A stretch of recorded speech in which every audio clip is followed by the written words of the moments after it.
In your time of loss, you need to know someone cares. Since 1916, Neil Tarpley Parchman Funeral Home has been serving the Clarksville area with the kindness and respect you deserve. It is their goal to provide quality, compassionate services to you and your family during this very difficult time. Mike Parchman and his staff genuinely care and provide pre-arranged plans that accept insurance to help ease your pain in your time of grief. Neil Tarpley Parchman Funeral Home, people who care, a name you can trust.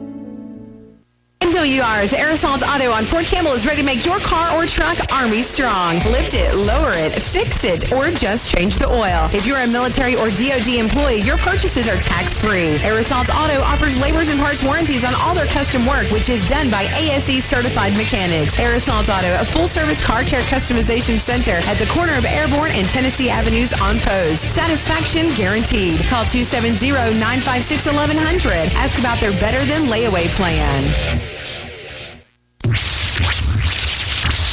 Since 1941, serving the public interest. WJZM Radio, Clarksville, Tennessee.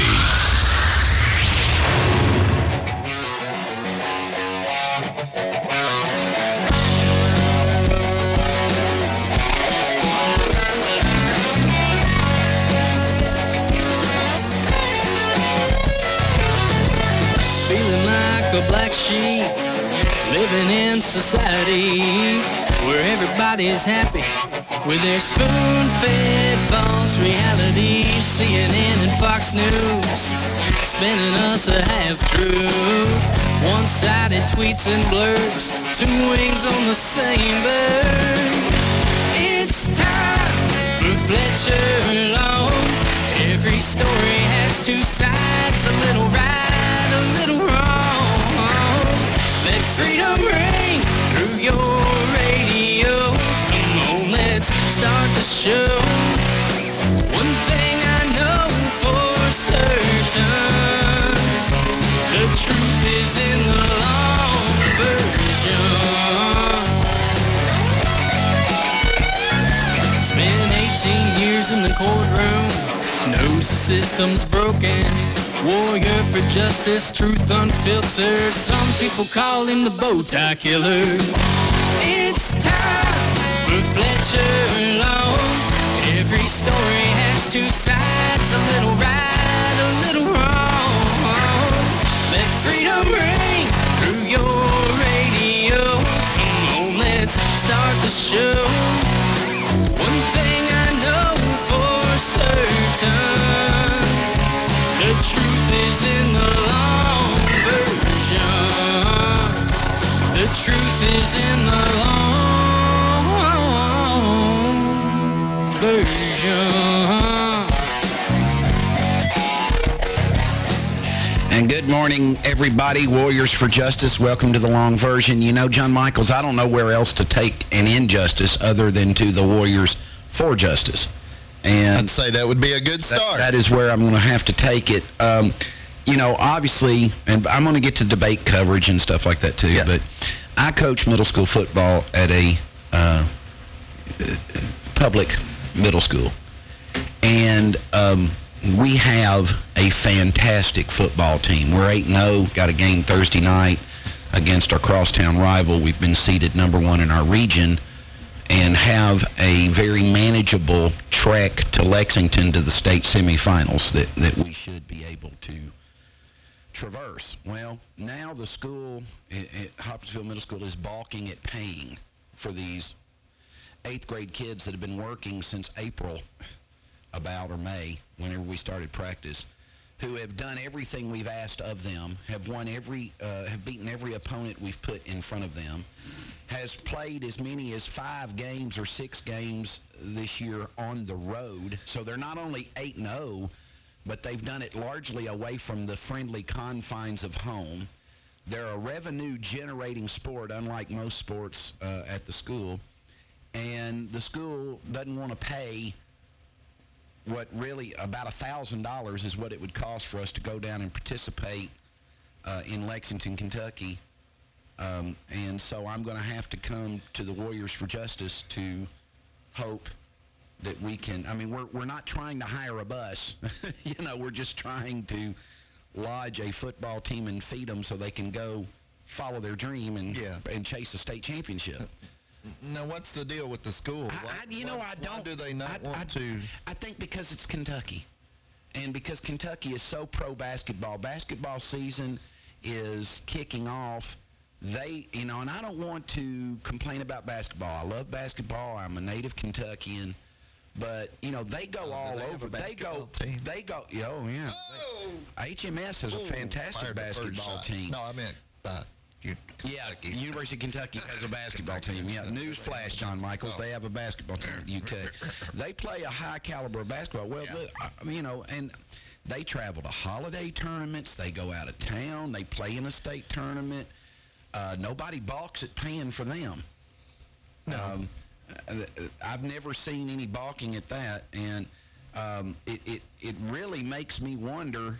In the past, some of the football, because there's really never an excuse at Hopkinsville Middle School to not win football games.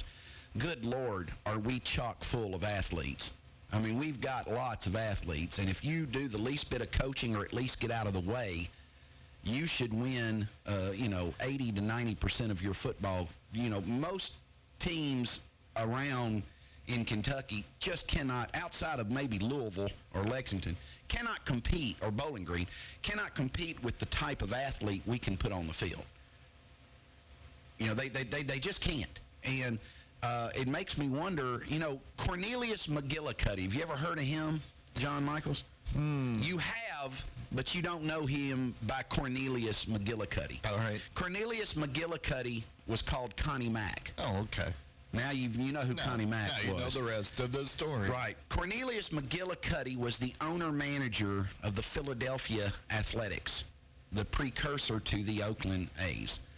And he was the last manager who appeared in a dugout in business attire. He would wear a coat, tie, dress up. Yeah. He wasn't in a... And the reason why managers in baseball wear uniforms is they once all played.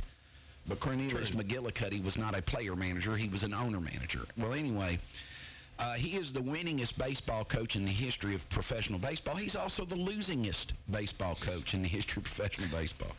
But anyway, Cornelius McGillicuddy once said, and I'm wondering if this isn't some of the problem at the school where I presently coach, but he once said that he'd rather finish about third than win the pennant. And everybody found that curious. And they said, well, why is that? He said, well, if you're in the pennant race, you get the gate. Everybody will come watch you and cheer you on if you're in the pennant race. But if you actually win the pennant and have to go to the postseason, you got to pay a bunch of playoff bonuses. True. So ideally for me as an owner, I just want to finish right in there about third, a few games out. And I just have to wonder... I've had a lot of predecessors at HMS that could not win with the talent HMS can muster and put on the field. That hadn't been the problem at the high school level. They go up to high school, and Hoptown High School is the 13th winningest program in Kentucky history. They've won 690 football games at Hopkinsville High School. You know why? 600 and something. It's on up into the 600. Yeah. But they, because there's athletes. Well, and there are athletes, and this prepares them for the next level. Well, I wonder about what the lesson this teaches. But it does. Yeah, your group progresses to the next level. If you're a Hoptown High School fan, you want what I'm asking the Warriors for justice. So then the high school will be successful. Right. Why not support the middle school, who is supplying the athletes for the high school in the years to come? Well, the big thing's culture. The big thing is this. You want your middle school team to win so that the middle school players arrive at high school with a cultural expectation that they will win. So you want winning breeds winning. You want to breed a group of kids that don't quit when they're down, don't walk out on a football field and wait for the other shoe to drop. Yeah. I remember one time when I first joined the staff, we got down 6-0 to a team, and the sideline was like someone had been executed. And I remember thinking, good Lord, guys, it's 6-0. I mean, let's not freak out here. It's 6-0. We're in the first quarter. Let's play hard. Let's pour on the steam. Well, anyway. You should play hard all the way to the end. In 2 years, we have completely flipped the culture. I can honestly say that the Hopkinsville Middle School Tigers run out on the field, and they know they're going to win. They even if they get down. We got down on the road this year at Union County, but we knew that You stuck with your plan. If we continued to play and played hard and tackled people and ran the football and set up our passing game, we knew that we would prevail, and we did in a very unfriendly, way away from home road game, which we did a lot of this year. But basically, Warriors, what I'm asking is, hit me up on Facebook. Many of you follow me on Facebook. The Justice League has 1,300 members now, which is if everybody gave $1. Yeah, everybody. Just to make it simple, if everybody gave $1, just go to the Warriors for Justice page and donate $1. Yeah, that would cover it. If every one of you would give $1, I will take those funds. And this show and the Warriors for Justice will sponsor the Hopkinsville Middle School football team in their state run. And if they don't make it to the semi-state, which I guess two teams walk out on the field, either one of them could win. If they don't make it to the semi-state, we'll use those funds to keep the show on the air. I mean that whatever. Either way, the funds will be used appropriately. Or if you want to come by the studio, last time we raised money in studio, people just came by the studio and gave money. Yeah, and dropped off money. If you want to do that, we're at 925 Martin Street. That's correct. Yeah, 925 Martin Street. Use your GPS. But anyway, I just wanted to say that you have to wonder, you want to teach kids that their hard work will be rewarded, that there is a reward for the practices. We've had some kids that have been out there playing football with us the last 4 or 5 months. We're talking in the heat. We're talking, just it's not running, exactly been the cool training. for the last couple of months. No, it's been really tough. And what these kids have done, and some of you out here that are listening to me coach middle school football here in Clarksville, so you know what I'm about to say. It is hard to get a group of 8th grade and 7th grade kids to consistently perform at a high level week after week after week. And we had a 2-week span where we played 4 games in 2 weeks, and we won all 4 of them. Try that. You know what I'm saying, John Michaels? That's not easy. So anyway, I'm somewhat miffed that the school, I don't think the school across town, who is also qualified for the state playoffs, Christian County, I don't think they have any trouble raising money for them to go if they make it to Lexington. I don't think they have any trouble. I don't know why. It's just you'd think it was 10,000. I know. I mean, and we've made the money. That's the thing is we've brought the money in and turned it over to the school. We have made well enough money to pay for this. It's the fact that they don't want to let it go, or they're going to allocate it in another way. I don't know what they're doing. Don't they sell concessions and all that stuff? Well, I don't want to be. The school makes money. I don't want to be too negative. Yes, they sell concessions. Yeah. Absolutely. Yeah, say that. I don't want to be too negative because obviously I don't want to get fired as the middle school coach, and I don't want to look like I'm bad mouthing my boss and stuff. But the head coach asked me to go to the Warriors for Justice and ask for help, and I don't know how any other way than to ask my listeners for help other than to tell them what the problem is. Yeah. I mean, can you think of, I can't sugarcoat it. No. I don't know any other way to say it. I don't know the only way to say it is this. We have prospered much better than the administration wanted us to. We've won at a much higher clip than they anticipated, thought, or even dreamed we would. I mean, they allowed us to sign up for the state tournament. And now it looks, now it looks like, oh my God, they might win a state championship, and we're going to have to bus them to Lexington. No. So, and if you're wondering why it's so expensive, you have to pay these bus drivers $25 an hour to sit there and watch the game. Yep.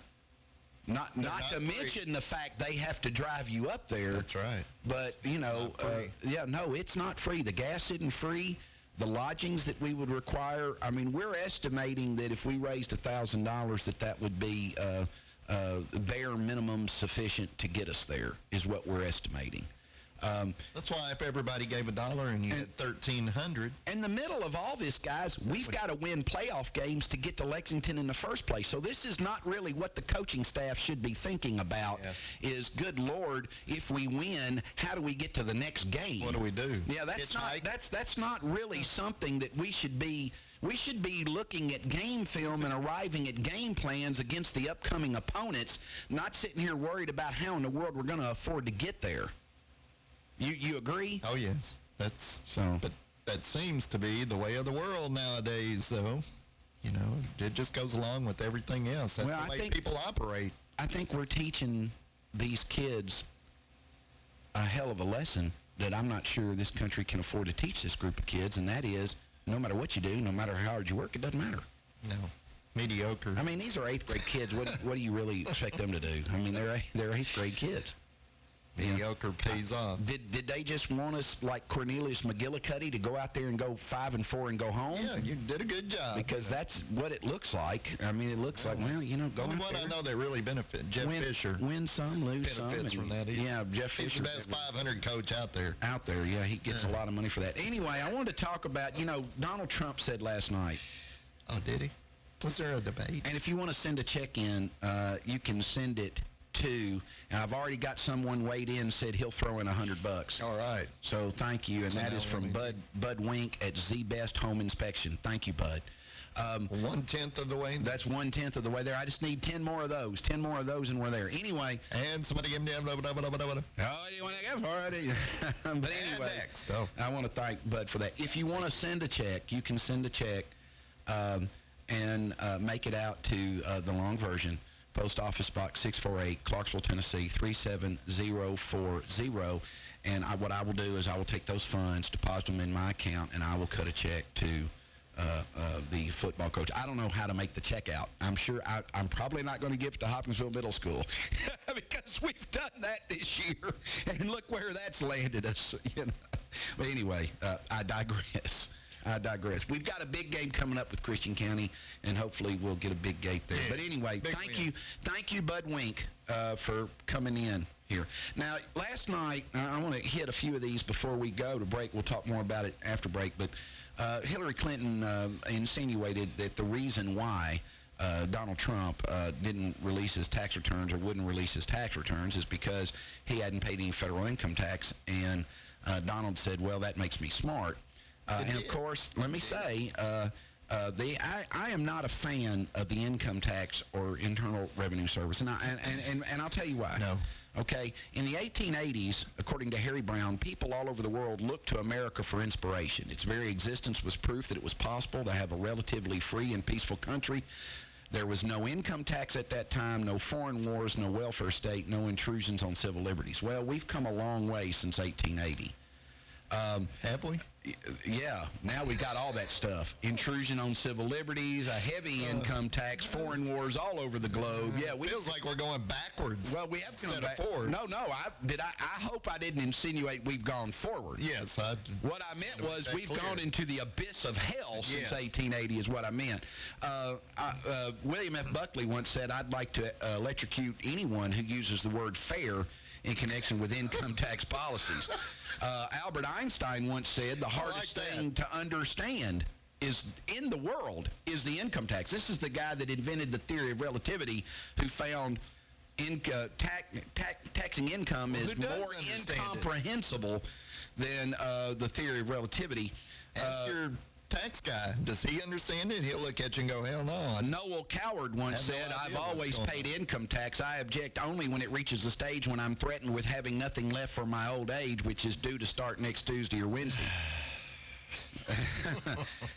David Rockefeller, and I love this, from one of the wealthiest families in history, but they did make their fortune prior to the imposition of income tax, said, gentlemen, I do not owe any personal income tax. I don't owe you anything. Nevertheless, I send a small check now and then to the Internal Revenue Service out of the kindness of my heart. Now, that's true. This is money you've earned. They're not entitled to any of it. But they, anyway, Plato once said, when there is an income tax, the just man will pay more and the unjust less on the same amount of income. That goes hand in hand with what Barry Goldwater said, which I've quoted many times. The income tax created more criminals than any other single act of government. More criminals. Yeah, because, it's your money. And it shouldn't be criminalized for you to try to hang on to your money. That's right.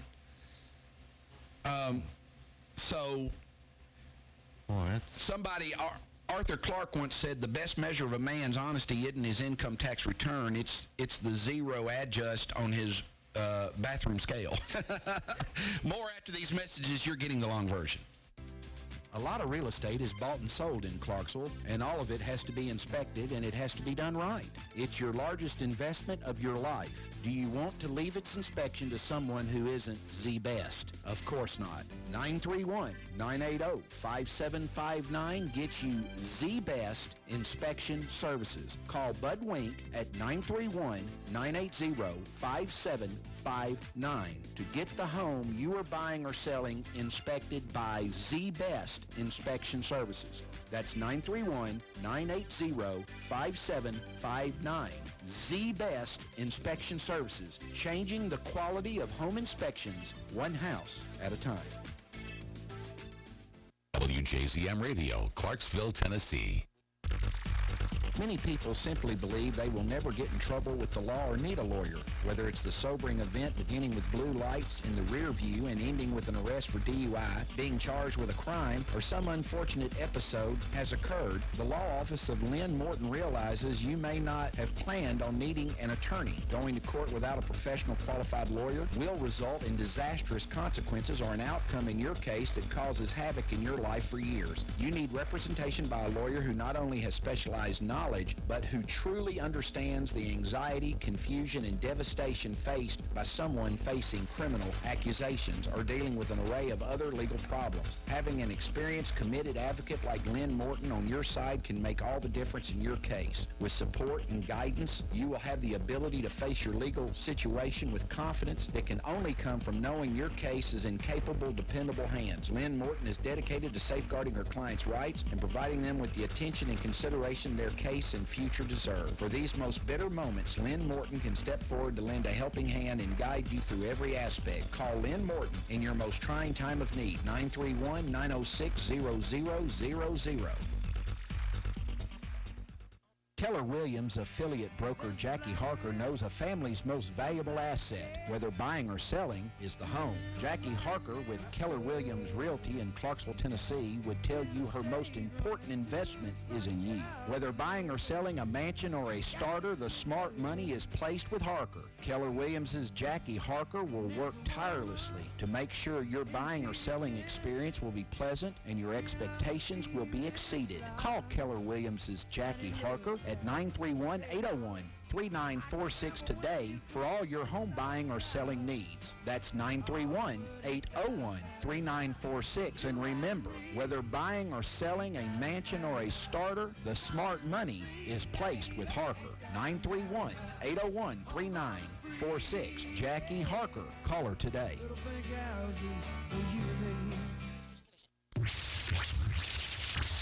Since 1941, serving the public interest. WJZM Radio, Clarksville, Tennessee.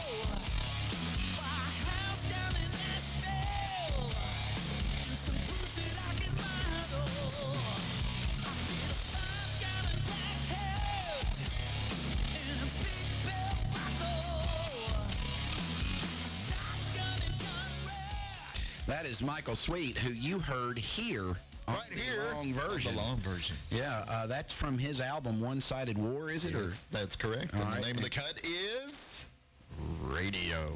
Oh, yeah. Well, that's very fitting. Anyway, Michael Sweet's album is the #1 hard rock album on Billboard Magazine's top 100 chart. And he came on this show for an hour. I loved having him. Yeah, he was very good. I thought I very well spoken. I thought I would continue to hit people with funny quotes about the income tax. I like David Rockefeller's position. Let's not act like I owe you this money. I mean, let's not pretend. That shows you the difference between the American ideology and ideological shift, because But back in the old days, that money. back in the old days, we as citizens understood whom worked for whom, and we as citizens understood whose money it was. We have become so governmentally dependent that we actually think that the people who try to keep as much of their money as possible are some kind of crooks. You know, we actually think that makes them a criminal. Bad. Yeah, they're bad people because they're not giving all their money to the government, and it was never meant to be that way. And so David Rockefeller's quote really resonates with me. Will Rogers, one of the most brilliant American satirists in the history of this country, said the income tax has made liars out of more Americans than golf. Yeah. I would say that's true. So, who hasn't fudged a little bit on their Nat taxes? King Cole once said, the only thing I can't really figure is my income tax. That is right. Bernie Sanders once said that Henry Ford's federal income tax rate was 2.3. I'm sorry, the company Ford's federal income tax rate was 2.3% in 2009, even though it made $3 billion in profits. So, you know, the rich people can avoid it. Yeah. And they're not tax evaders, according to the government. They know how. They're tax avoiders. And you know, Donald Trump is a Fordish type of entity. Yeah. You know, if Ford's paying 2.3% federal income tax, maybe Trump's accountant's a little better and got it down to zero. Well, good for him.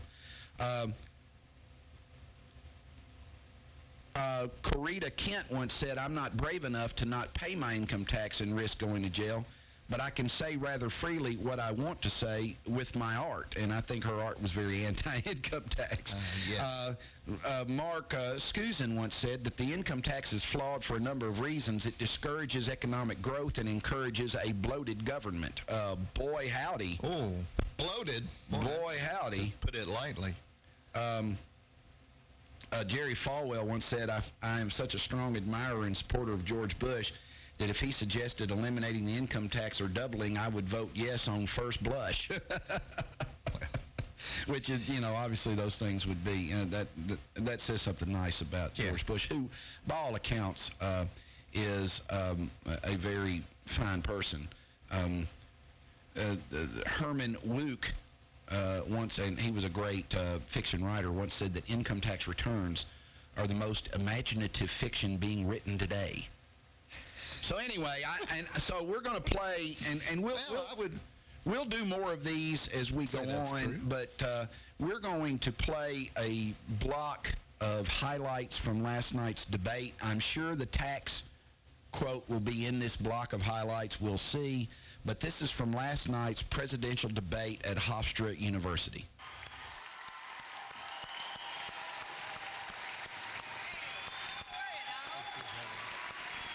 I was against it once it was finally negotiated and the terms were laid out. I wrote about that in... You called it the gold standard.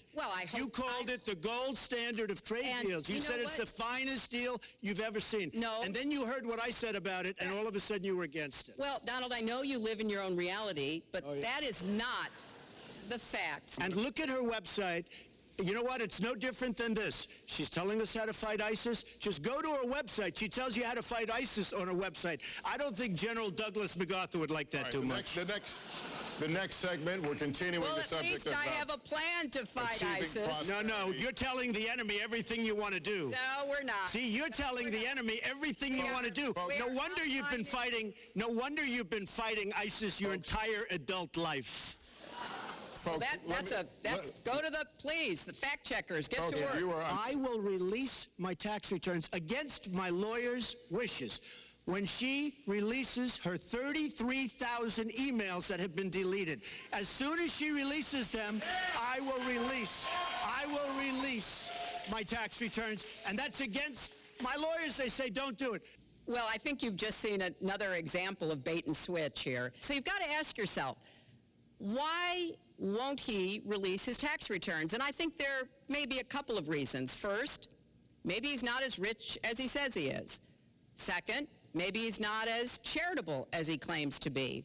Or maybe he doesn't want the American people, all of you watching tonight, to know that he's paid nothing in federal taxes, because the only years that anybody's ever seen were a couple of years when he had to turn them over to state authorities when he was trying to get a casino license, and they showed he didn't pay any federal income tax.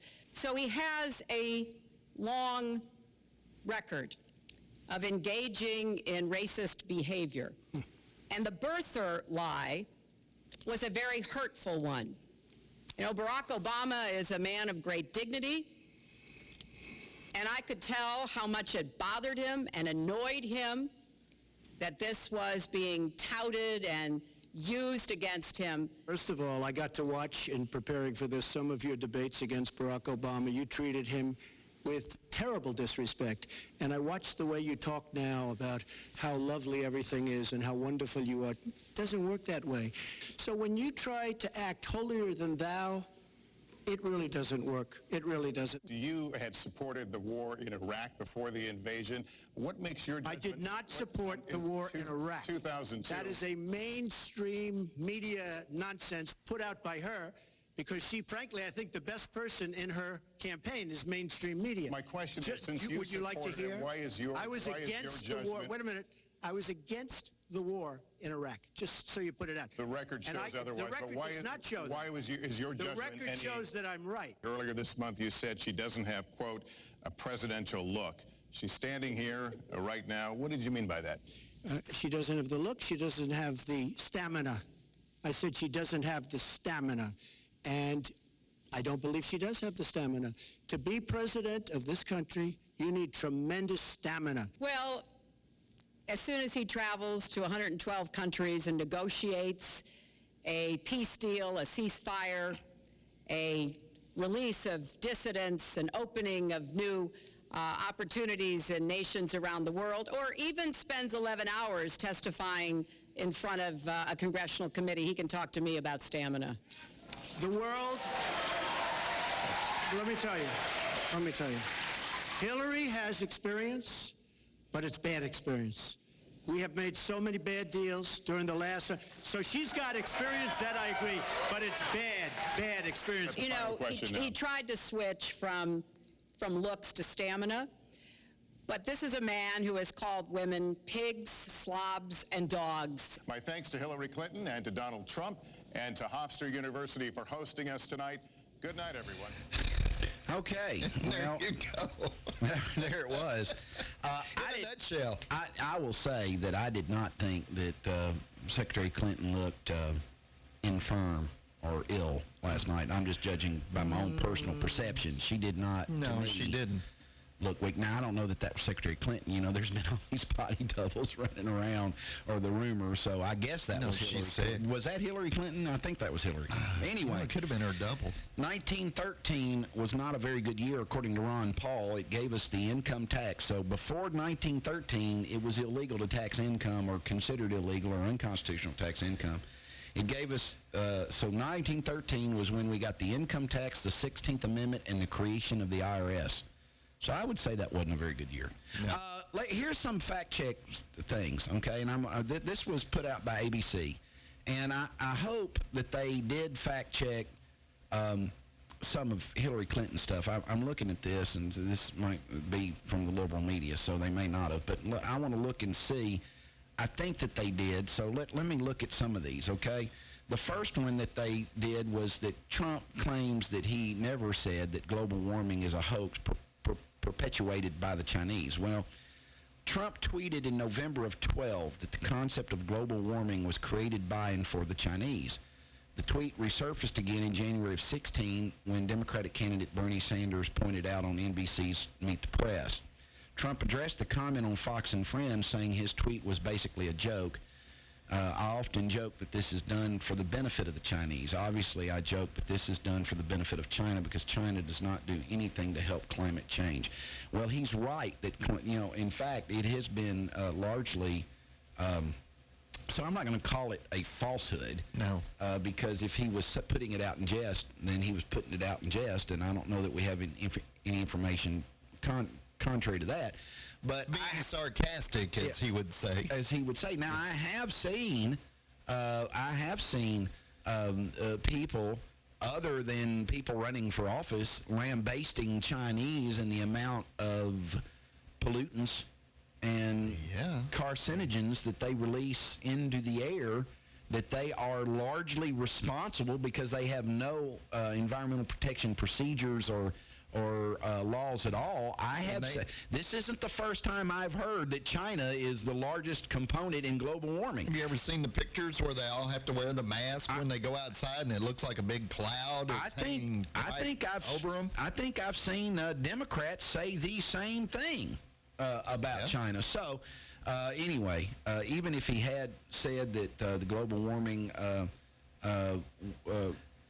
it's not a hoax. Global warming is very real, I believe, and the Vatican believes. But the fact that global warming may have been created or is largely advanced by the Chinese manufacturing standards, I think is undeniable. Well, anyway, Trump said that Clinton's been fighting ISIS her entire adult life. Well, I don't have to look at the fact check there to say that that's untrue because Clinton's too old to have fought. I mean, she's been an adult for, 50 years? Yeah.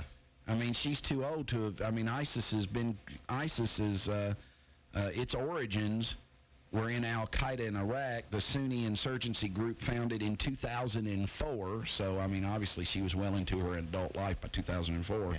After the U.S. invasion and occupation, in 2013, the group rebranded itself as Islamic State in Iraq and Al-Sham, and shifted operations to include Syria, where the Civil War enabled its growth and resurgence. This occurred after Clinton had finished serving as Secretary of State. Clinton is 68 years old and turned 18 in 1965, 51 years ago. So obviously that's, I think he was saying that largely for effect, but I don't know. But that's demonstrably false that she has, in fact, fought ISIS her entire adult life. But oftentimes an argument, you will make outlandish claims in order to accentuate a point.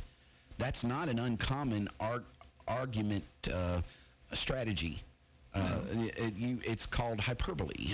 Sometimes you will do that. Trump started his business with $14 million borrowed from his father. That's true and untrue. Now, Trump claims that his business grew out of a $1 million loan from his father in 1975, which $1 million in 1975 is a lot of money. But it's to me now. I don't have it. So no. A casino license disclosure from 1985 claims that in the late 70s and early 80s, Trump had $14 million in loans from his father and his father's properties. That's according to the Wall Street Journal. That's a ton of money. That is. To be staked to. I need to get a couple of million. Yeah, $14 million. That is a ton of money. I don't know what that would be in today's dollars, but it'd be quite a bit. Let me give you an example. I would say, let me give you an example. In the late 70s, what would a gallon of milk have cost, John? I have no idea. Probably 70 cents. A dollar. Yeah, $1 maybe. What's a gallon of milk now? I haven't bought one. I would say it's probably about $4. About $3. I'd say it's about $4. Well, so that gives you an example. I was going to use gasoline, but gas was a bad example in the late 70s. It was very expensive. Yeah, anyway, Trump said that Clinton called the Trans-Pacific Partnership the gold standard of trade deals. Well, she did. She did say that. Yeah. Clinton said that the Trans-Pacific Partnership sets the gold standard and has used many other glowing terms to describe the agreement, but she did not say it was the finest deal she's ever seen. Again, that was hyperbolic. But Clinton served as Secretary of State. She promoted the Trans-Pacific Partnership well after negotiations began in 2010, saying in 2012 in Australia that it, and I'm quoting her now, sets the gold standard in trade agreements to open free, transparent, fair trade, the kind of environment that has the rule of law and a level playing field. She also used many other complimentary words, including exciting, innovative, ambitious, groundbreaking, cutting edge, high quality, and high standard, according to a compilation by the fact-checking site PolitiFact. There are no records of her saying that it was the greatest deal she'd ever seen. Now, again, that was hyperbolic, okay? She said all these other things, so Trump went on to say, well, you said it was the greatest deal you'd ever seen. Well, did she? No, she didn't actually say that. She said it sets the gold standard.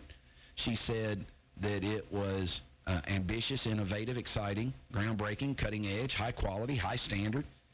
So is it a reasonable inference to draw from all of that it was the greatest deal she'd ever seen? I think that's a reasonable inference, even though she didn't exactly say it. Sure. That's the long version. Back with more of this after these messages. A home is one of the biggest investments you can make. One of the best ways to start your house hunting is to contact a home loan pro you can trust. The 2015 Reader's Choice favorite banker, Matt McWhirter of F&M Mortgage. Call Matt McWhirter at 931-906-0006 or stop by the F&M office in Sango. Equal housing lender, member FDIC.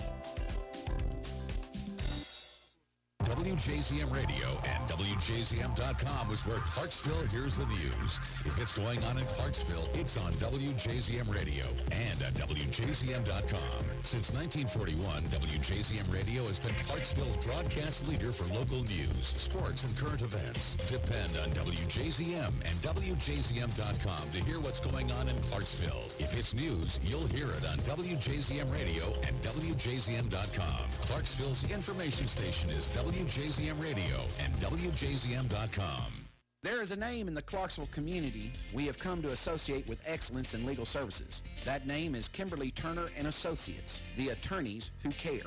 There are times in life when reliance on attorneys who care is particularly critical. Family strife is definitely among those times, whether it be divorce, child custody, juvenile delinquent petitions, alimony or child support increases, or any type of strife which invades our personal lives. Kim Turner and Associates are the attorneys who care.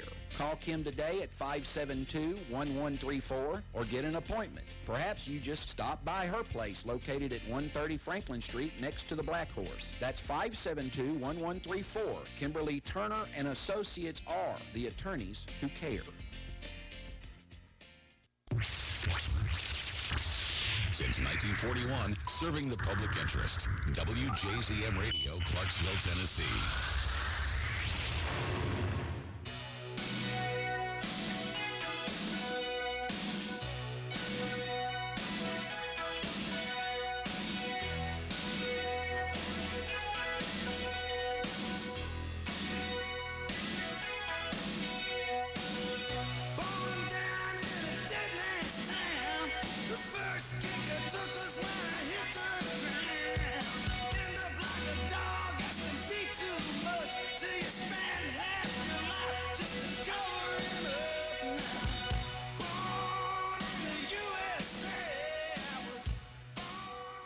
Patriotic music. Little patriotic music, yes.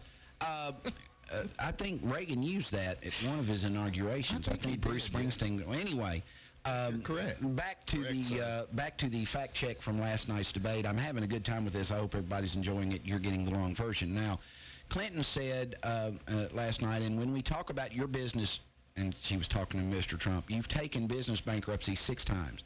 There are a lot of great business people that have never taken bankruptcy once. You call yourself the king of debt. You talk about leverage. You even at one time suggested that you would try to negotiate down the national debt of the United States. He interrupted her with wrong, right there at that point, saying he had never made that suggestion. And she went on to say there's no direct transfer of skills from business to government, but sometimes what happened in business would be really bad for government. Now, Trump did suggest that he would renegotiate the national debt in an interview with CNBC on May 5th of 2016. Then he said in the Wall Street Journal on May 10th of 2016 that he would buy back U.S. debt at a discount. I'm only saying you can buy it back. I'm saying if interest rates go up, you can buy debt at a discount on the market. That's called secondary market, and you can. I mean, that's the way you just buy back debt at a discount. He told the Journal. Now, so all of those things are true. I mean, that is true.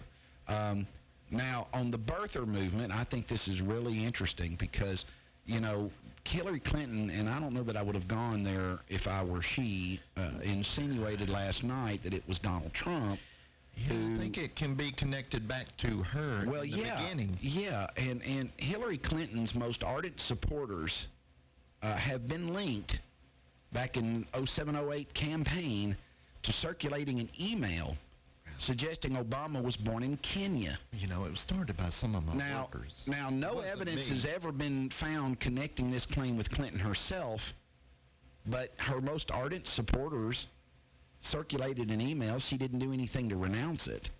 You see what I'm saying? That's what I mean. She just kind of condoned it without saying anything. Yeah, sometimes your silence can be consent. Yeah. You know, when someone suggested to McClain that Obama was born in Kenya or was a Muslim, he to his great detriment, he said no in a debate live on television. No fact checker or journalist has ever uncovered any evidence linking Clinton and her campaign to the start of the birther movement. And ABC News analysis found that Trump tweeted 67 times about the birther movement, including after Obama released his birth certificate. Now, that may be so, but Hillary Clinton, like I said, did her most ardent supporters. Maybe at her direction, maybe not at her direction. But the origin came from her. Yeah, but it did come from when she was running against, Obama for the Democratic nomination. Now, Trump claims that he did not support the war in Iraq. Now, Trump expressed support for the invasion of Iraq before expressing some reservations.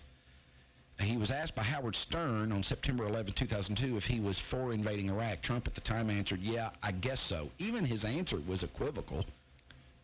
I guess so. Yeah. And, at a time that you're... Yeah, I guess so. And at a time that your country's committed to conflict, I don't know that that's the time to go on a national radio show and say you're against it.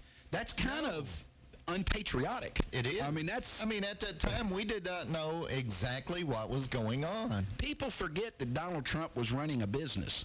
Yeah. And that business has a persona and a national brand, and it's impacted by expressions for or against different political... Because if he'd have gone on and said, no, I'm against it, and then his empire could have started to crumble. He becomes one of the...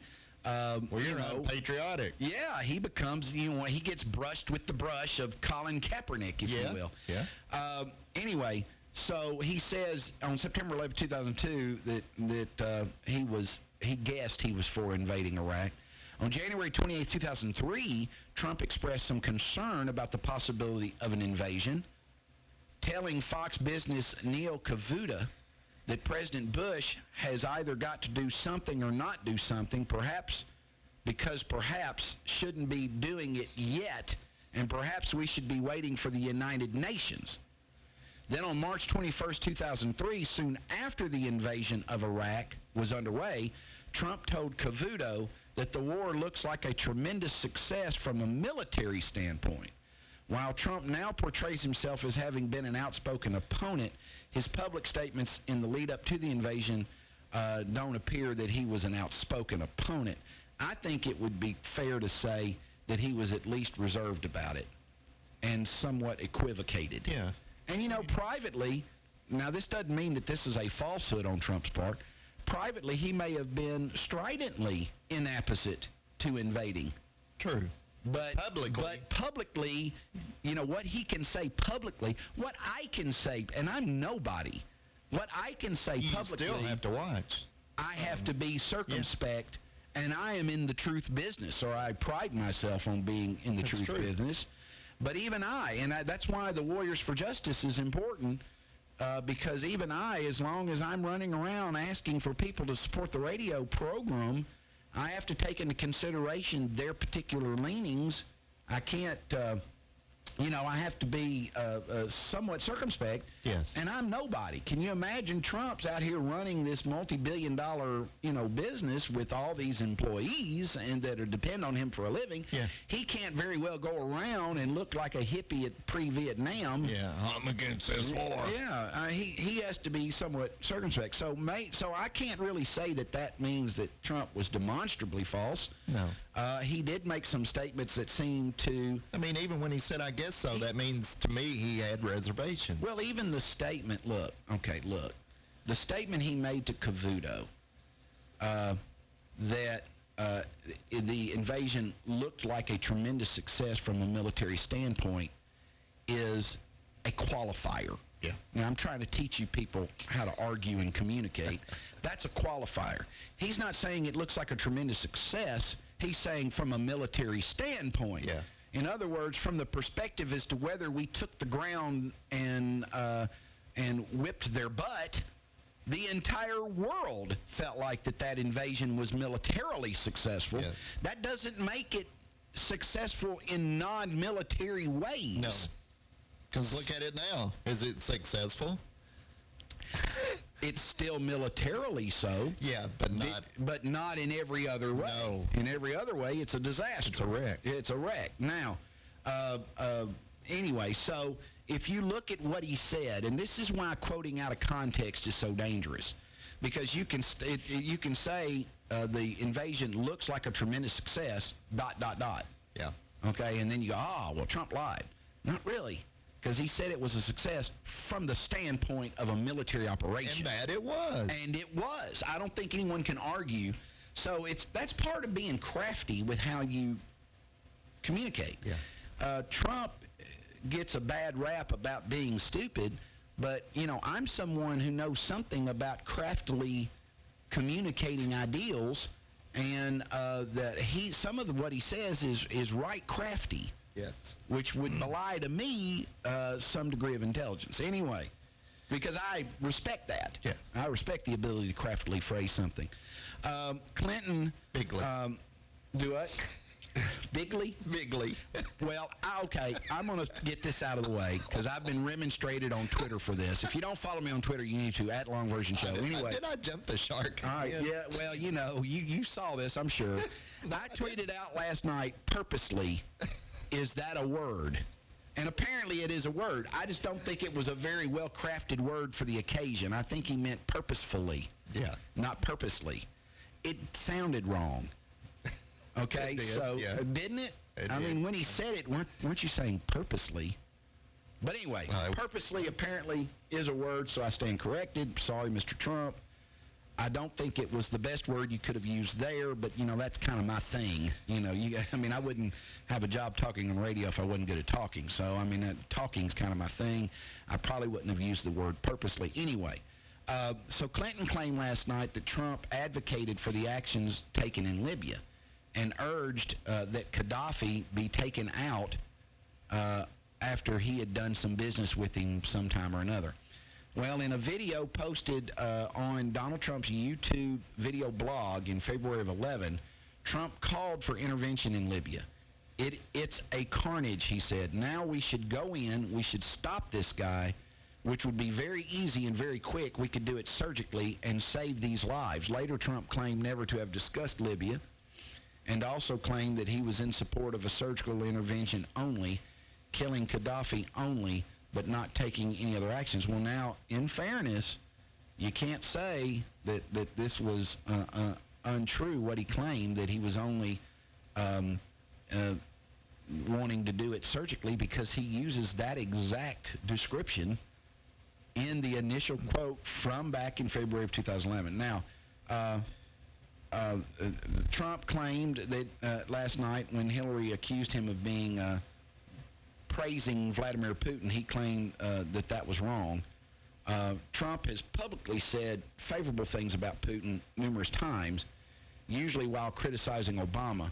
In a GOP primary debate hosted by NBC News, Trump described his strategy for dealing with Putin as, I would talk to him, I would get along with him. Now, people that want to criticize that, would you not expect the leader of the United States of America to take some pains to try to get along somewhat with the leader of Russia. Yes.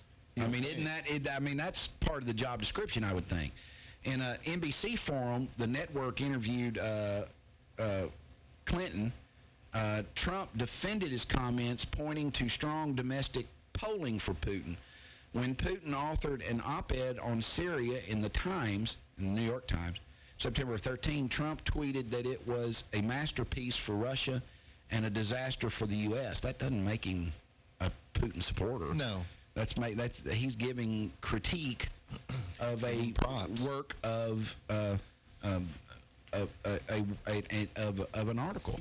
Interviewed by MSNBC, Trump said of Putin, he's running his country, and at least he's a leader, unlike what we have in this country. That, again, does not make him pro-Putin.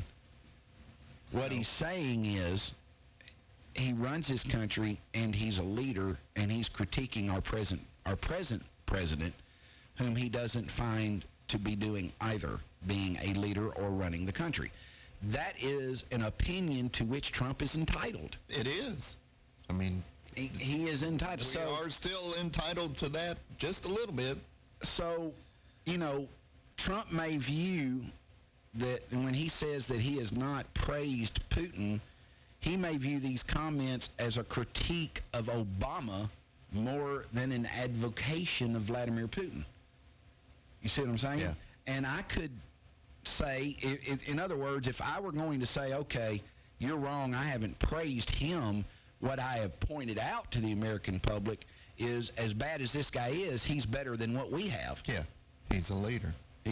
So, I mean, calling someone a leader doesn't mean that you're praising them. Some leadership is bad. James Jones was a leader, but when he talked an entire group of people into drinking the Kool-Aid and killing themselves, it takes some leadership to accomplish it, but that's not good. Clinton claimed last night that under the current mayor of New York, crime has continued to drop, including the number of murders. Trump says, you're wrong, murders are up. Now, New York City Bill de Blasio, New York City mayor, was sworn into office on January 1st, 2014. Each of his first 2 years in office saw an overall drop in the 7 major felony crimes. So far this year, major crimes are down 3% compared to the same period last year. Murder statistics present a more complicated picture during de Blasio's tenure. His first year in office, there were 333 murders, 2 fewer than the year previous. But his second year, it went up to 352 murders. So far this year, murders are down, but the year's not over. I've still got a long ways to go. Yeah. There's 246 murders through September 18th versus 257 murders during the same time last year. So you can't really say, when Trump says that murders are up, well, they certainly were in his second year in office. Yeah. They went up to 352 from 333. They not only were higher than the first year that he was in office, but higher than the year preceding his taking office. And as far as them being down this year by 4%, the year ain't over. So get busy, New York. Got a few months to go. New York, get busy. You still have time to make it up. Now, Clinton says that Trump claimed that he didn't care if Japan, South Korea, and Saudi Arabia got nuclear weapons. Trump says that's wrong. Well, Trump has before said that America's allies should pay more of their defense costs. Well, I agree with that. If they're receiving the service, they should pay for it. Yeah, I mean, Trump seemed to say that Japan might be better off if it had nuclear weapons to defend itself from North Korea. At a town hall in March, he also seemed to support Saudi Arabia having nuclear weapons, but quickly corrected himself. In June, Trump denied that he wanted Japan to get nuclear weapons. Trump wants America's allies to take more responsibility for their defense, and has at times indicated it would be okay for Japan to have access to nuclear weapons to defend itself. So, that again is one of those equivocal, did he outright prevaricate? Well, the grade from ABC News was yes and no.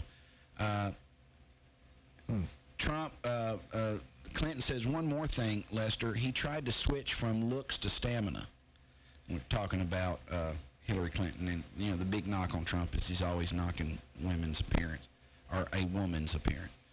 This is a man who has called women pigs, slobs, and dogs, and someone who has said pregnancy is an inconvenience to employers. Trump said, I never said that. Now, what Trump said in October of 2004 interview with NBC's Dateline, Trump said pregnancy is a wonderful thing for the woman. It's a wonderful thing for the husband. It's certainly an inconvenience for a business. And whether people want to say that or not, the fact is it is inconvenient for a person that is running a business. It's an inconvenience. Now, I say that's Well, that true. could be true. I mean, Now, if you're running a business, or even if you're higher up in management and you're in charge of several people, and then you're out, well, I'm pregnant, I've got to take leave, and that kind of throws the whole thing. Well, it seems, we got to go to break. I'll come back with more in a moment. You're getting the long version. WJZM Radio, Clarksville, Tennessee.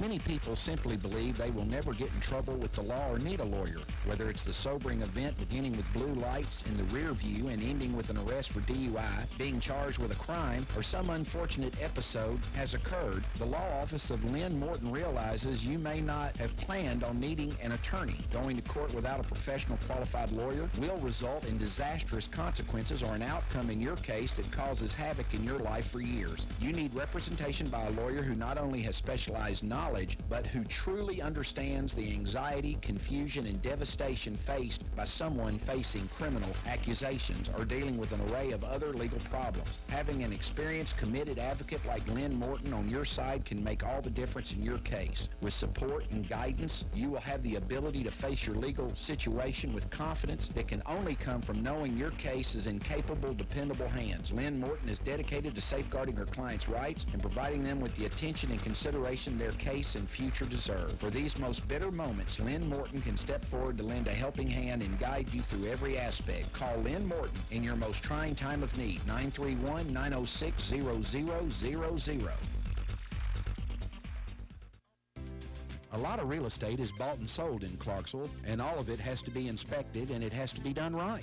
It's your largest investment of your life. Do you want to leave its inspection to someone who isn't the best? Of course not. 931-980-5759 gets you the best inspection services. Call Bud Wink at 931-980-5759 to get the home you are buying or selling inspected by the best inspection services. That's 931-980-5759. The best inspection services, changing the quality of home inspections one house at a time.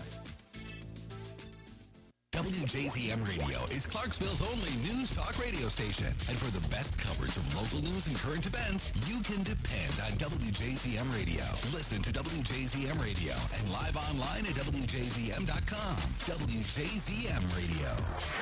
Keller Williams affiliate broker Jackie Harker knows a family's most valuable asset, whether buying or selling, is the home. Jackie Harker with Keller Williams Realty in Clarksville, Tennessee would tell you her most important investment is in you. Whether buying or selling a mansion or a starter, the smart money is placed with Harker. Keller Williams' Jackie Harker will work tirelessly to make sure your buying or selling experience will be pleasant and your expectations will be exceeded. Call Keller Williams' Jackie Harker at 931-801-3946 today for all your home buying or selling needs. That's 931-801-3946. And remember, whether buying or selling a mansion or a starter, the smart money is placed with Harker. 931-801-3946. Jackie Harker. Call her today.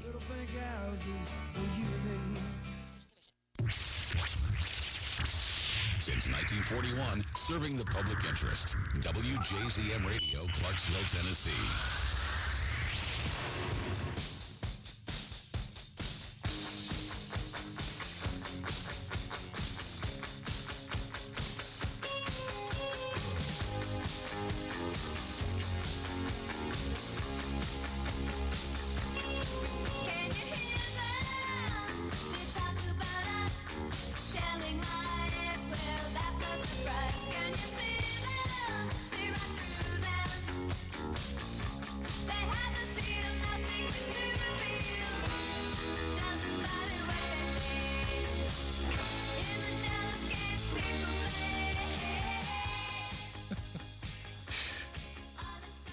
Absolutely. You're getting the long version. If you're just joining us, don't forget, plug your bid for the middle school. That's what I'm about to do. Good. Good. But John Michaels, you were on it, son.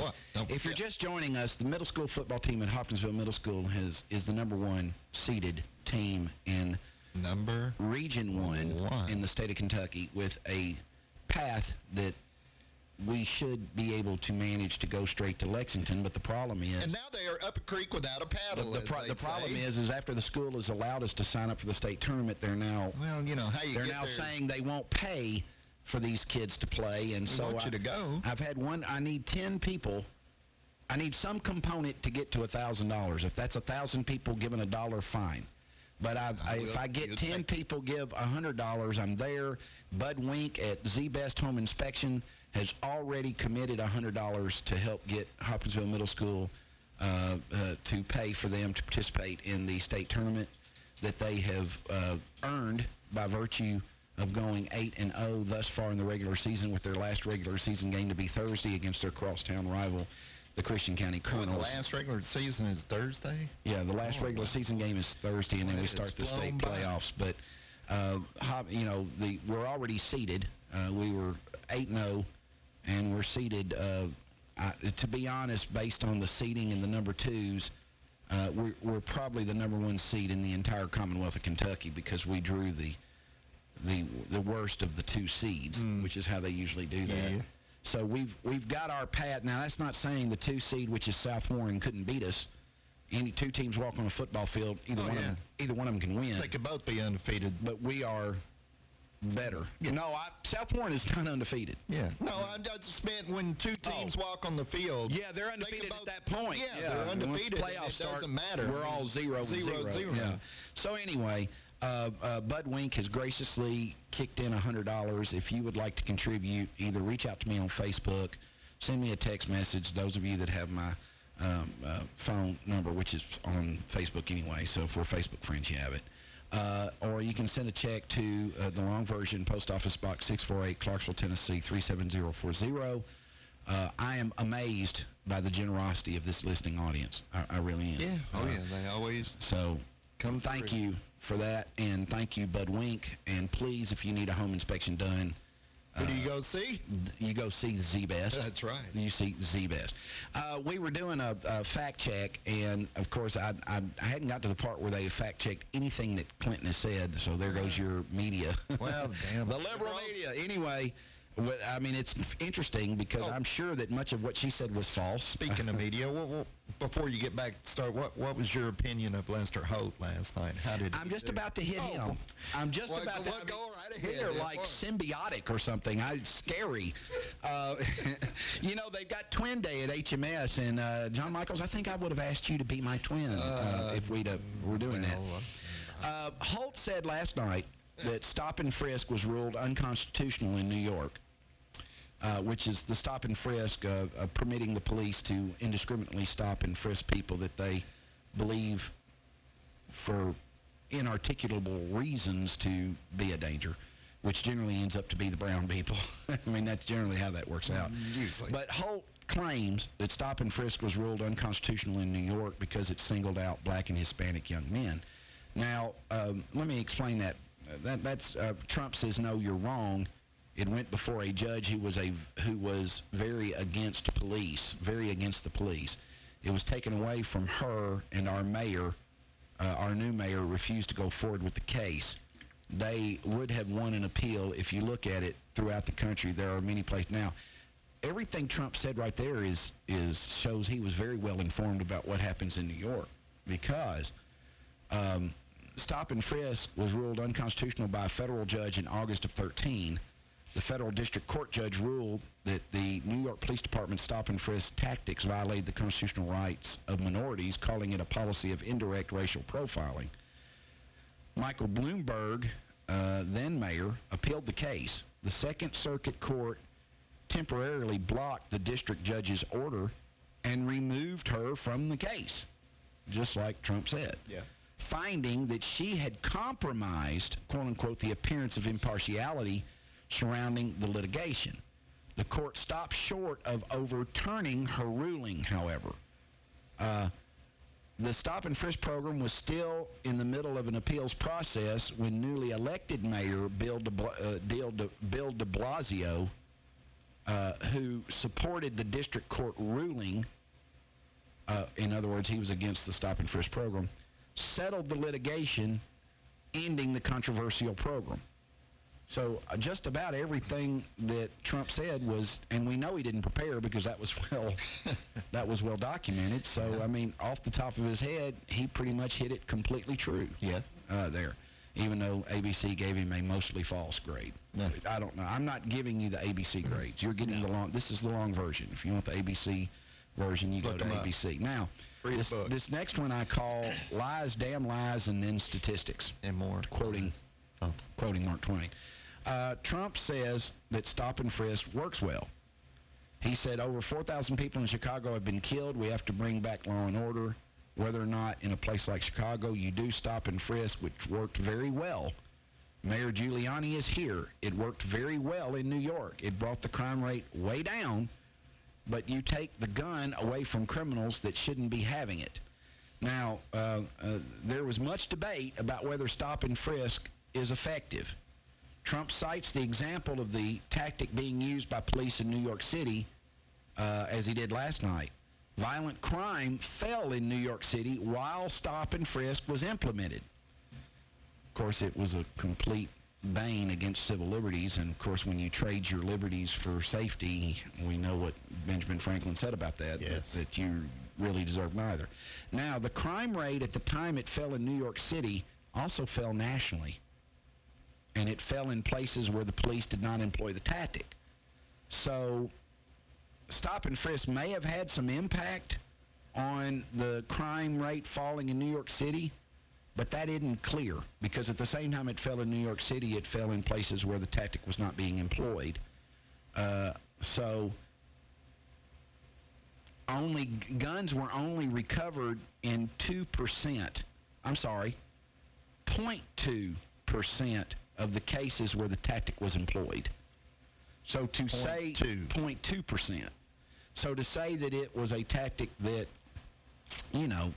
took guns out. Was of a the tremendous success? well, No. that's one of those. But statistics, there's lies, damn lies, and then there's statistics. See, the statistics. So technically, it's true that while they were employing the tactic, the crime rate went down. It's just unclear because it also went down nationally as to whether the tactic was responsible for the decrease. It's like I interview Michael Sweet. Michael Sweet, as part of his press junket for the release of his album One-Sided War. Then his album One-Sided War comes out and it hits #1 on Billboard. Ergo, Fletcher Long, caused the album to debut at #1 on the Billboard pop chart, on the heavy metal chart. Well, those things happened in the sequence I just named. But now, can I really claim that I have that kind of pull? I mean, I can. See, the difference between real life and politics is I wouldn't try, I've made the claim jokingly, Michaels, but I haven't been serious. I don't think, that's another thing. I've been hyperbolic about it. I've been sarcastic about it. That's right. But I don't really believe that the fact he came on the long version had such an impact on his numbers that you shot him up to #1. Yeah, I don't really believe that this radio program has a big enough listenership to launch a record to #1 on Billboard's heavy metal chart. I would like to think it. Yeah. But so those things all happened in so they have a stop and frisk tactic in New York. They employ it. The crime rate goes down at the same time it went down nationally, so therefore the stop and frisk tactic worked. Yeah. Well, there is evidentiary support for that argument. If you're Donald Trump and you want to make that argument, the statistics bear out that those relate that the decrease in crime must have been related to the implementation of stop and frisk. But I don't know that I can't. But there's also equal weight for the argument that it was unrelated. True. Because the crime rate went down nationally. You see how this works? Oh, yeah. That's why you can't just look at things and say, well, that's a lie. No. And you can't look at it and say that's the truth either. It's not that easy. No. It's not that easy. That doesn't make that doesn't make it a lie. Now, Clinton claimed last night that independent experts looked at what she proposed and looked at what Donald proposed and said that if Donald's tax plan was implemented, that it would blow the debt upwardly. It would raise the debt by $5 trillion and would, in some instances, disadvantage middle-class families compared to the wealthy were it to go into effect, and we'd lose 3.5 million jobs. Now, that is, I'm sure, according to independent experts that charged the Clinton campaign for that analysis. Now, I think I've been over with you people before because I commonly hired experts in the legal business that expert's going to come out with an opinion that will be supportable, that will buttress and support the person who's paying them to render the opinion. That's true. Haven't I said that before? I think so. I mean, that should be a well-known. So I don't people think should know that. I don't think these were experts that just independently decided to look at this tax proposal and turn over their results to the Clinton campaign gratis. No. And I think calling them independent experts is a bit misleading because you're not independent if you've been asked to undertake an analysis by a campaign, even though you might not be linked to the campaign, but you're not going to do it for free.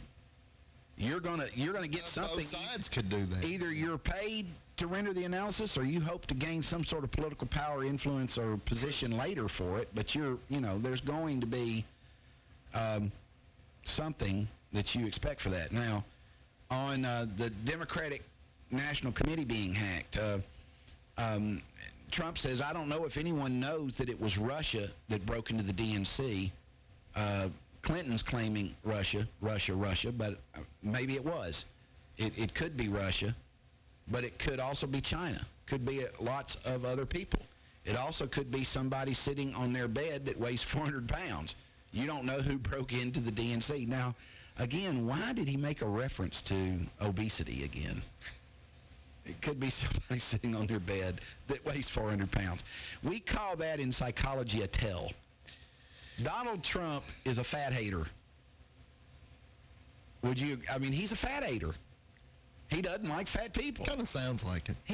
Because he slips that in. I mean, that's one of those things where we weren't even discussing obesity, and you throw in an obese person. I mean, he called the lady Miss Piggy, wasn't it, last night? Yeah. Well, anyway. But that's neither here nor there. Whether he's a fat hater or not, that doesn't mean that he is. You just read the tea leaves and gather that he is. You know, Trump's kind of a little pudgy.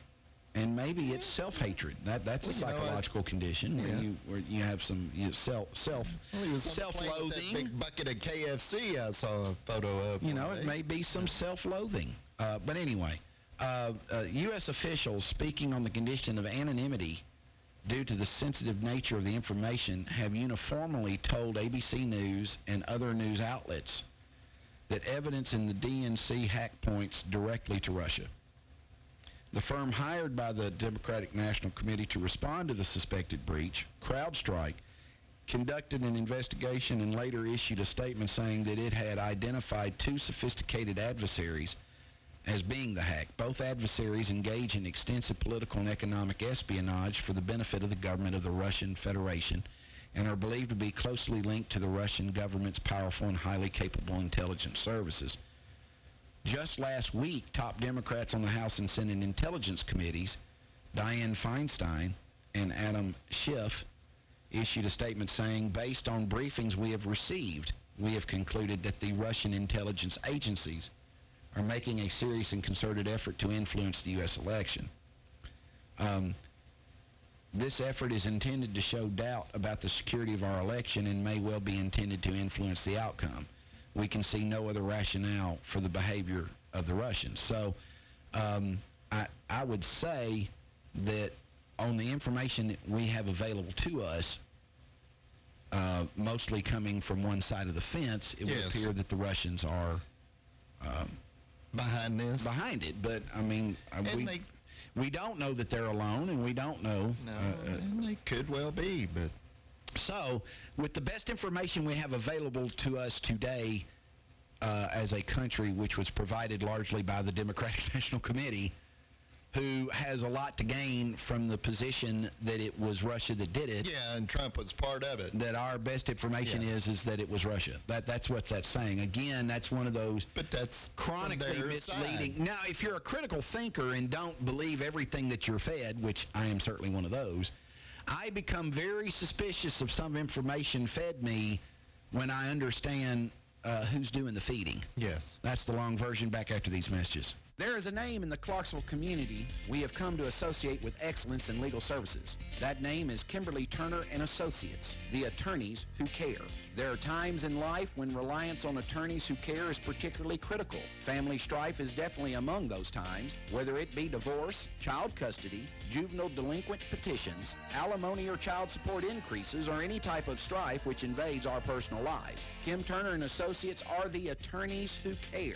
Call Kim today at 572-1134 or get an appointment. Perhaps you just stop by her place located at 130 Franklin Street next to the Black Horse. That's 572-1134. Kimberly Turner and Associates are the attorneys who care. We're here walking for my son Nicholas. My daughter Kaylee. For my sweetie Gianna. Who are you walking for at the next Autism Speaks walk? For our sons. My dear friend Scott. We walk for Ashley. And I'm here to walk for them as well as the many million people that have to deal with autism throughout their life. It's just bringing everyone together to show our love and support. Join us at our next walk sponsored by Alpha Zeta Delta. Register and donate at autismspeakswalk.org. Please donate today to Autism Speaks. A home is one of the biggest investments you can make. One of the best ways to start your house hunting is to contact a home loan pro you can trust. The 2015 Reader's Choice favorite banker, Matt McWhirter of F&M Mortgage. Call Matt McWhirter at 931-906-0006 or stop by the F&M office in Sango. Equal housing lender, member FDIC.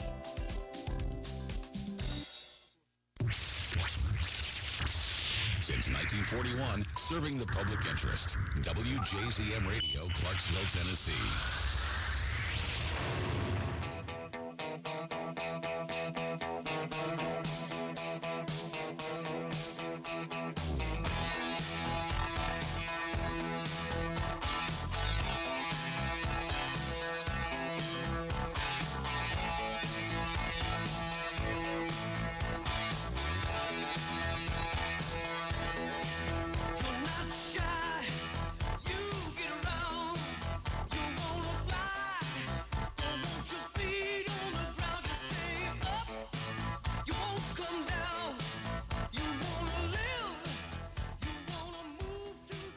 You are getting the long version, and the last fact, and let me say this article on ABC News has been all anti-Trump and has called him a liar almost everywhere, but I am giving you my version of the article and taking issue with what ABC did, and they didn't fact-check. It doesn't appear that they fact-checked any of Hillary Clinton's assertions. No. They did one of the moderator, and everything else was Trump, but in the last one, Trump said last night, Ford is leaving. You see that. Their small car division is leaving. Thousands of jobs leaving Michigan, leaving Ohio. They're all leaving. Again, the last comment, they're all leaving, may not be a reference to Ford at all, or it could be hyperbole. It could be, hey, this one's leaving, they're all leaving. Ford has announced it, and now Ford answered on social media. They did. And that's very uncommon. But they did. They said that they're not leaving and they're still the number one provider of manufacturing jobs in the car industry in the United States of America. Now, Ford has announced that it's moving production of the small Ford Focus to a plant in Mexico. Now, he called it small car division. It is a division of their small car faction. The Ford Focus. Well, yes, each one of the brand names is a division. It is a division, so that's not untrue. I mean, he didn't call it the Ford Focus, but anyway, Ford is moving production of the Ford Focus to a plant in Mexico. The company tells ABC the move will have no impact on U.S. jobs. Well, how's that even possible? So the new plant begins production of the Focus. Workers at the Michigan plant, which was manufacturing the Focus, will instead make 2 new vehicles. Now, it's an easy thing to say is that we're moving the Ford Focus production to Mexico, but it's not going to impact U.S. jobs. It's easy to say that because, frankly, we now know in politics that you're not held accountable, or even in business, you're not held accountable for anything you say. No. But I don't see how in the world you move the production of the Ford Focus to Mexico and it not impact negatively jobs. It's got to take away some. And to be fair, may not be that many, but it's got to be some. Got to take away some. It's got to take, and thousands is not a lot when you talk about an entire car, production of an entire car. You have 10,000. Somebody tweeted in, long version show, maybe real Donald Trump was trying to out his buddy Chris Christie for hacking the DNC emails. That's completely outlandish. I hadn't heard anybody link Chris Christie to the... I haven't heard that. If somebody has linked it to Chris Christie, that is not what the entire intelligence community has That's the first said. I've heard of it. I've never heard that. Have you heard that? No. I keep myself fairly well abreast. Anyway, back to this thing. He says Ford's leaving. They are. The Ford Focus is going to Mexico. Their small car division leaving. Okay. Thousands of jobs leaving Michigan. Now, is he referring to Ford? Or is he referring to the auto industry? In general. Or is he referring to the fact that Michigan is a dumpster fire? You don't know. I mean, to conclude that the statement, thousands of jobs leaving Michigan, leaving Ohio, they're all leaving, he may be referring to the auto industry. As a whole. He may be referring to manufacturing. He may a lot of jobs are leaving. You know, so he said Ford is leaving. They are leaving. They're going to Mexico, the Focus. You see that. Yes, Donald, we see that. Their small car division's leaving. Okay, he's talking about Ford there. Yeah. All right, the Ford Focus is a small car. It's a division of their small cars. Yep. And they are leaving. Then he says thousands of jobs leaving Michigan. Well, you don't know when he says that he's referring to Ford. No, he didn't say Ford has thousands of jobs leaving. Ford is leaving. You see that. Their small car division's leaving. That's true. He could have thrown in fact, thousands of jobs leaving Michigan, leaving Ohio. They're all leaving. Yeah. Okay? None of that indicates to me, as someone who was a professional wordsmith for 18 years, that part of that statement is still referencing Ford. It's not. Not toward the end there. At least not to my knowledge, it doesn't say. I don't see how that is still a reference to Ford. Is it not true that thousands of jobs are leaving Michigan and Ohio? And is it not true that all of the thousands of jobs leaving those two states are all leaving? I'd say that's true. So how does this grade out mostly false by ABC News? Well, that's ABC. Well, anyway, boy, I tell you what, the Renner rants today would have been unbelievable. I might have killed Ritter today. You might have. He is substitute teaching again today. He bullies us into not having these discussions because we're trying to avoid getting our faces eaten off. So anyway, I just wanted to point that out, okay? Somebody, one of our listeners says, maybe Ford is doing their part on immigration. They'll keep more Mexicans in Mexico. They'll employ them. See, we have sarcastic listeners. Why can't anything that Trump ever says be sarcastic? Well, of course it can. Anyway, I wanted to read something to you because I've been saying... His definition of sarcasm may be different than ours. I've been saying this. There is only so long, and this is in a reference to, this is from the New York Times. This is an op-ed piece written by a black man. His name is Charles Blow. But I want you to listen to this because there's only so long that you can the American citizens are not sheep, or they haven't traditionally been. Sure. And they're not going to be dominated and physically threatened and physically put in their place without there being consequence. There's going to be consequence. I've said this for a long time. There will be. Charles Blow writes in the New York Times, another set of black men killed by the police, one in Tulsa, another in Charlotte, another set of protests, and even some rioting. Another television cycle in which the pornography of black death, pain, and anguish are exploited for visual sensation and ratings. And yes, another moment of mistakenly focusing on individual cases and individual motives and individual protests instead of recognizing that what we are witnessing in a wave of actions rippling across the country is an exhale, a primal scream, I would venture, of cumulative cultural injury and a frantic attempt to staunch the bleeding from multiple wounds. I agree with that, and I've been saying that. We can no longer afford to buy into the delusion. Listen, people, we can no longer afford to buy into the delusion that this moment of turmoil is about discrete cases or their specific disposition under the law. The system of justice itself is under interrogation. The cultural mechanisms that produce that system are under interrogation. America as a whole is under interrogation. We are in a new age in which the shroud has slipped and trauma has risen. This is a video age in which facts that were previously filtered through police accounts and media sources that were previously whispered over shoulders at barber shops and across kitchen tables have been buttressed by the immediacy and veracity of visual proof. Well, this guy, it's like he listens to the show, isn't it? It sounds like it. It is an age in which the language of resistance has been set and accepted, in which the mode of expression and resistance have been demonstrated and proved effective. It is an age of enlightenment and anger, of fear and frustration, of activism and alertness. Black America is beyond the breaking point, a point of no return.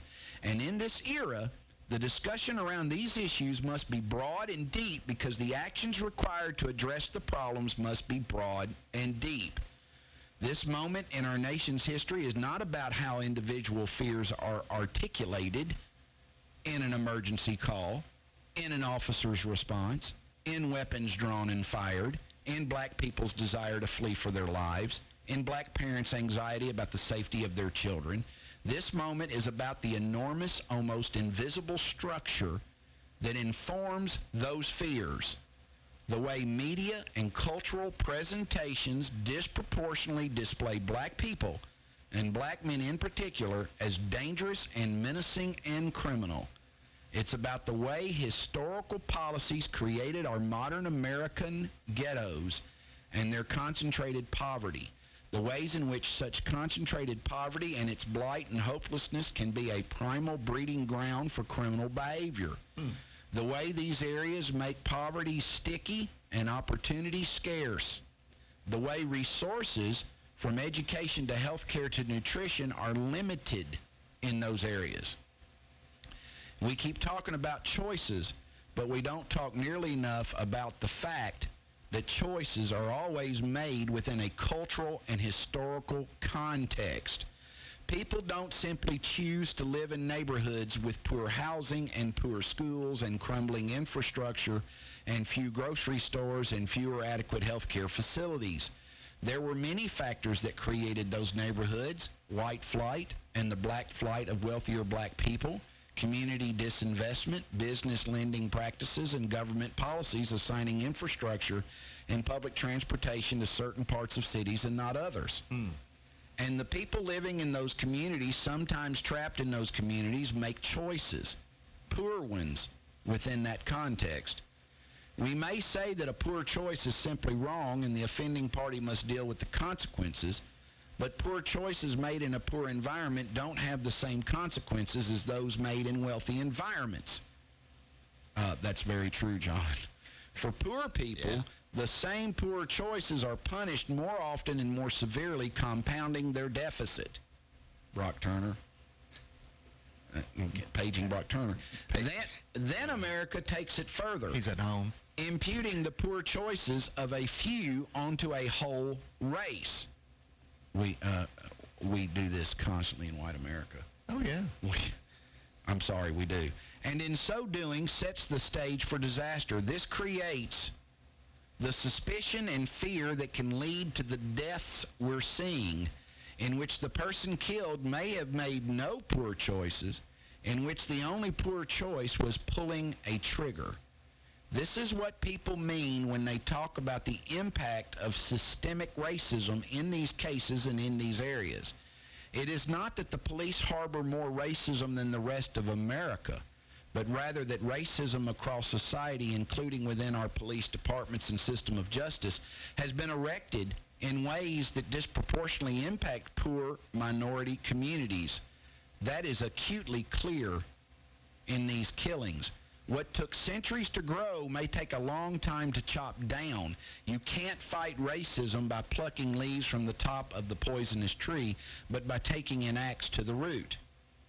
Mike Pence said last week, we ought to set aside this talk about institutional racism and institutional bias, calling it rhetoric of division. That is exactly the opposite of what we should do. The police are simply instruments of the state, and the state is the people who comprise it. The police are articulating a campaign of control and containment of populations, and that campaign has the implicit approval of every citizen within their jurisdiction. This is not a rogue officer problem. This is a rogue society problem. Now, that's very well. Now, if you want to know how to argue, that's how you argue. Charles Blow with the New York Times, an op-ed piece. Well, that's good. That is a well-stated argument, and it has certain sociological truths. It does. And it's truths that we have before espoused on this program. Yes. That, but as America on a whole tends to overlook and the most dismissive thing we do and say is it's just a very small fraction. It is. Of the police department, that it's the one bad apple spoiling the whole bunch. One bad apple don't spoil the whole bunch.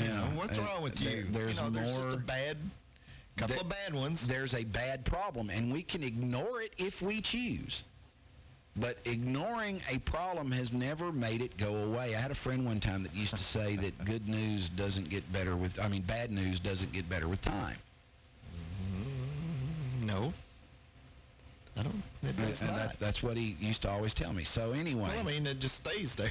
It didn't go anywhere. It stays bad. Yeah. So anyway, those are some of the. So I'm going to say off the top of the bat.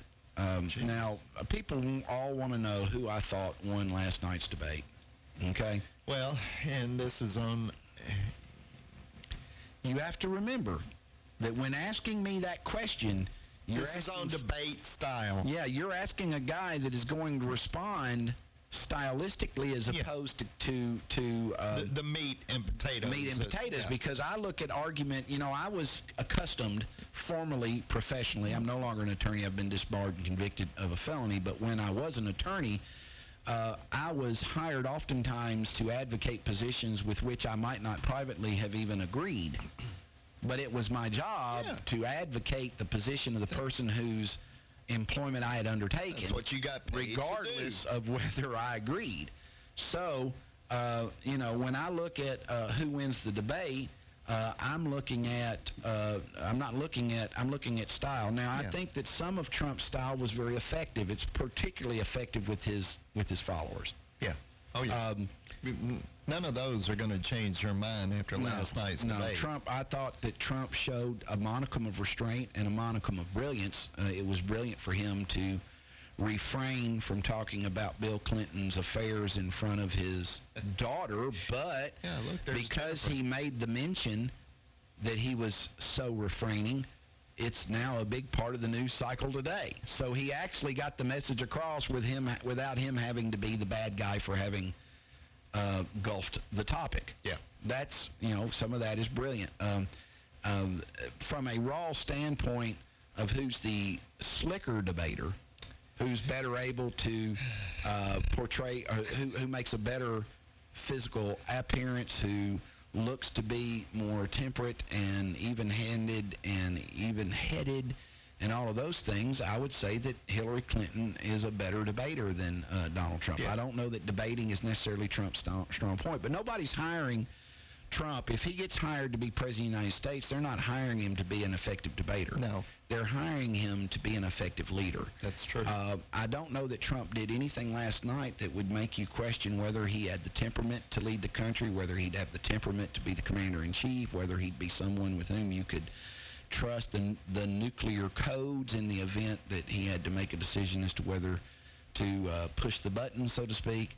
I think, you know, I kept claiming this morning, I kept saying, she really got under his skin and made him mad, made him go off. And I didn't see that. Did you see that? I did not see that, no. I did not see that she got under his skin. I did see that he got under hers. Yeah. But I didn't see him explode, and, they said he exploded, I was like, where?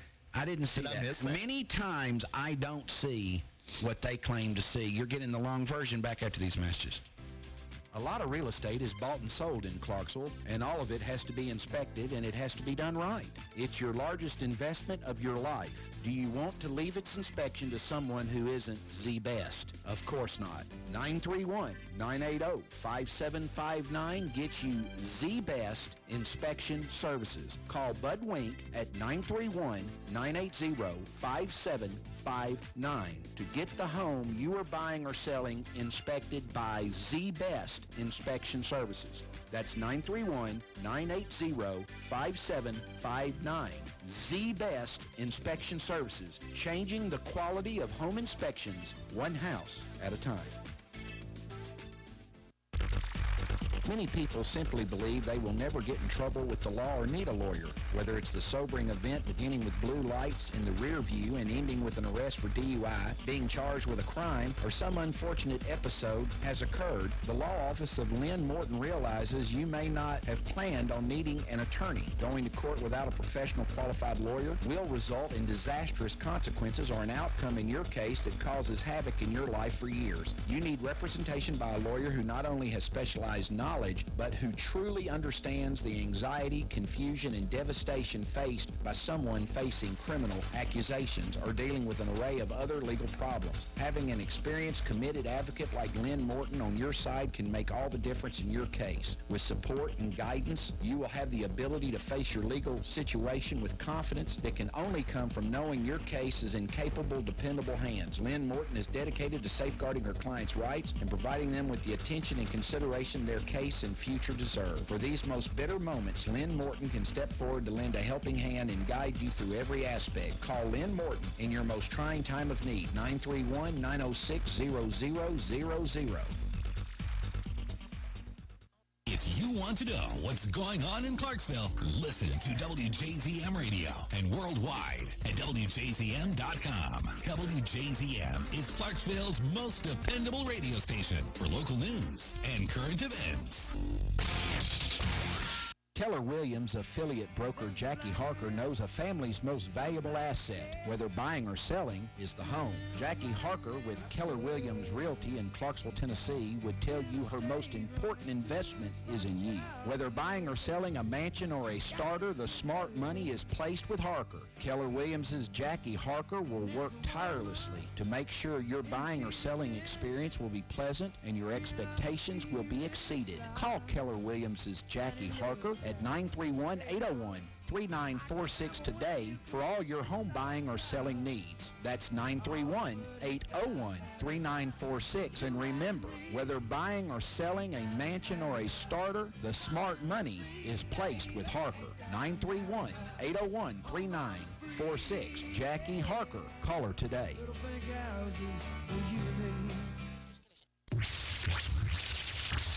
Since 1941, serving the public interest. WJZM Radio, Clarksville, Tennessee.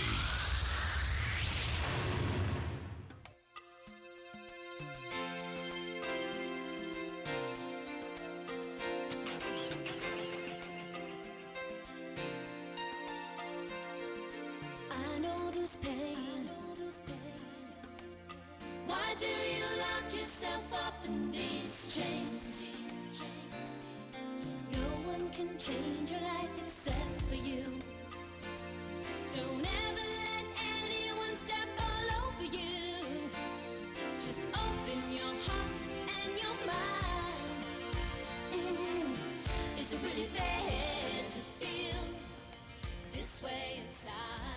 are getting the long version. I like that song. Yep. Wilson Phillips. Yes. Yeah, I like that song. Anyway, one out of the past. One of the funnier moments last night, one of the biggest criticisms of Trump is he's misogynistic. And he's made very insulting comments Some about would say women, I am. mostly about their Maybe that's why I identify with and him. it's so funny.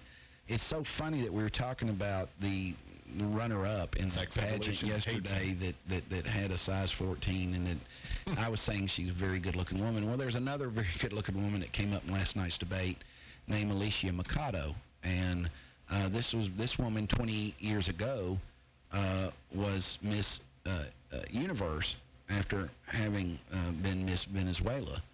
And Trump, she gained a lot of weight, apparently, and Trump started referring to her as Miss Piggy, which Trump has not denied. Now he said she was very hard to get along with. Yeah. He owned the pageant at the time and has overcome, according to herself, she has overcome the insults that she said that Trump slung her way. She was from Venezuela. She became an overnight sensation last night when Clinton mentioned her by name in an impassioned moment where she called him out for his bullying and said she has a name, a big moment there. Trump said after the debate that he doesn't regret criticizing Alicia Mikado's body. She was the worst we ever had. Now, is he talking about appearance or? She was. I think he was talking about her attitude. She was a winner, and she gained a massive amount of weight, and we had a real problem. We had a real problem with her. He called her Miss Piggy, Clinton announced at the end of the debate, referencing accusations made during an interview Mikado gave to Inside Edition earlier this year. Then he called her Miss Housekeeping because she was Latina. Clinton continued. After the debate, Clinton's team posted a video to the Democratic presidential candidate's Twitter offering further information about Mikado, who is now 39 years old.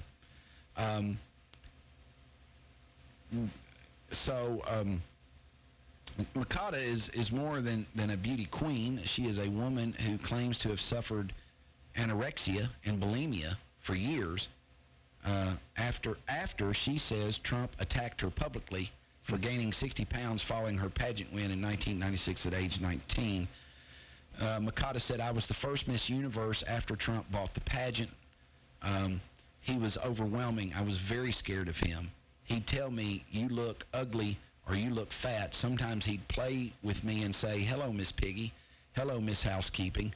Mikado recalls, although she gamely participated in many ad campaigns and earned the company a lot of money, she claims she was never compensated the 10%. Aha!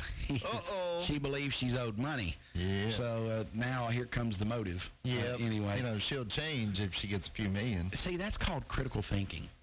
Critical thinking is you hear, so there's a you were reason. never compensated the 10% of the profits that you were contractually obligated to receive for your promotional work. So now Trump's terrible. She claims that she gained weight, I guess relating to the fact she wasn't adequately compensated. Sat down with a box of Twinkies. She claims that Trump claimed to threaten to take her crown away and cruelly invited members of the media to witness and document her workout routine. With a box of Twinkies? Mikado claims that she told the she was doing 4-ounce curls, the Twinkie. I told the president of Miss Universe, a very sweet woman, I said I need some time to recuperate, to rest, to exercise, and to eat right. I asked them to bring me a doctor to help me to have a special diet and get exercise, and they said yes. They took me to New York, installed me in a hotel. The next day, they took me to the gym, and I'm exposed to 90 media outlets. Donald Trump was there. I had no idea. Mikado claims she was humiliated and felt like a lab rat. She recalls in the Twitter video it had turned into a circus, the joke of Miss Fat Universe. Damn, if he had just paid me, all this would not have come out. If he just paid those 10. Trump took outright verbal jabs at her, shaming her for her weight gain and telling reporters while on camera, so this is somebody that likes to eat, according to CNN. He added at the time, some people, when they have pressure, eat too much, like me, like Alicia.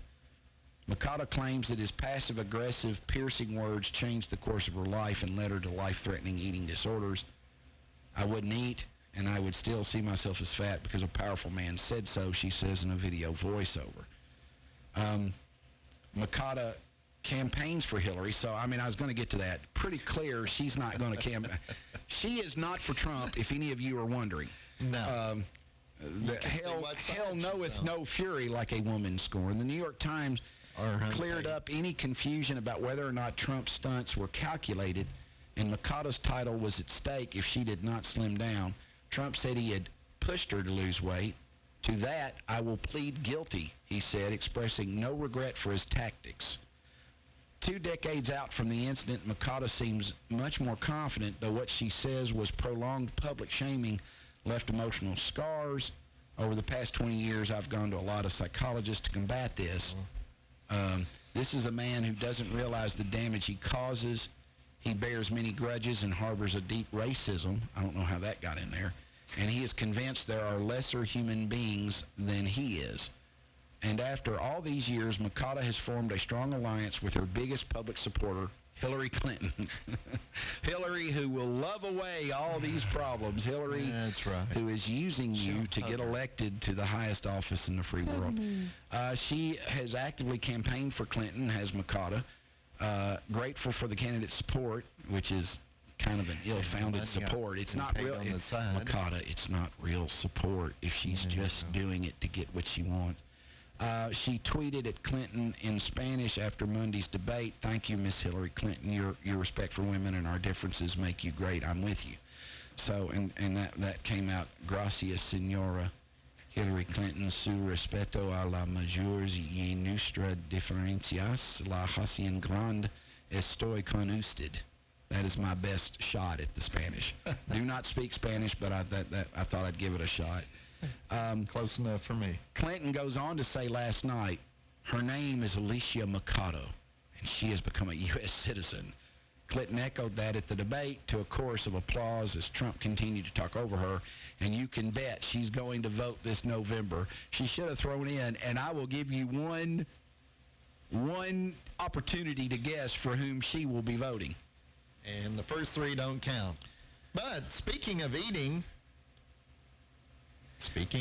what is tomorrow? It is Weigh-in Wednesday. Yeah, I better not have gained weight, or Dean Barron and Donald Trump may have something to say about it. Mr. Piggy over here. Mr. Piggy, lazy.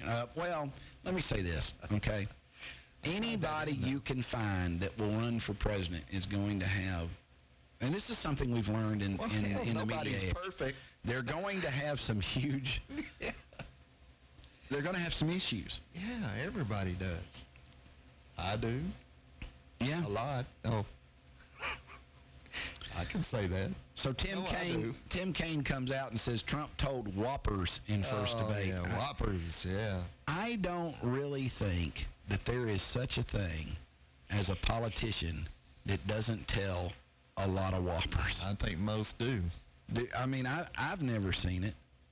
Have you? I mean, they all lie their collective butts off. Most of them, from what I can tell. Most of them tell triple cheeseburgers. Yeah. Not just Whoppers. Triples. It's triples. Yeah. Triple cheeseburger. There is a funny story on the internet from the political side of Yahoo. Yeah, that means it's real. Yahoo. Yes, it's got to be true. Yes. And actually, a listener to the long version tweeted this out earlier.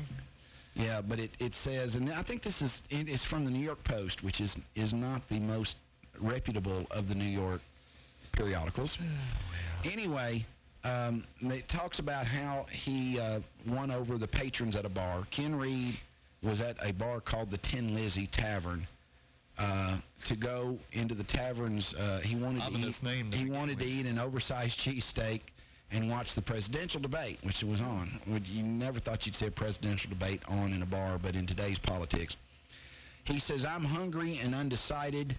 A paralegal by day, a waitress and bartender at night named Katie Letowski was at the Tin Lizzy and sat beside Ken Reed. And now they're going Letowski entered the evening undecided in what is a heavily Democratic registrated area. Her sister and father on opposite sides of the aisle. Trump had the upper hand this evening, she said, citing his command of the back and forth between him and Hillary. So what's impressing them, and I think this is interesting, they like the back and forth. They like the 7th grade cut-down fight. Yeah. That impresses them. Reid is a registered Democrat and small businessman. By the end of the debate, Clinton never said a thing to persuade me that she had anything to offer me or my family or my community, he said. Well, there was not a lot of substance. Someone else said, Reid said, Trump had the edge this evening. He came out swinging, but also talked about specifics on job and the economy. Reid said Clinton came across as smug, or as though she was reading her resume, adding there was nothing on her resume that touched on his life. I'm a small businessman, a farmer, come from a long line of farmers and coal miners. The policies she talked about tonight ultimately either hurt me or ignore me. How apropos for this presidential election that these patrons chose the Tin Lizzy. That's a 270-year-old tavern in a small Westmoreland County town as the place to watch the debate between Clinton and Trump. The tavern's namesake is the Model T, the first affordable automobile available to America's working class, which eventually became slang for something quite different.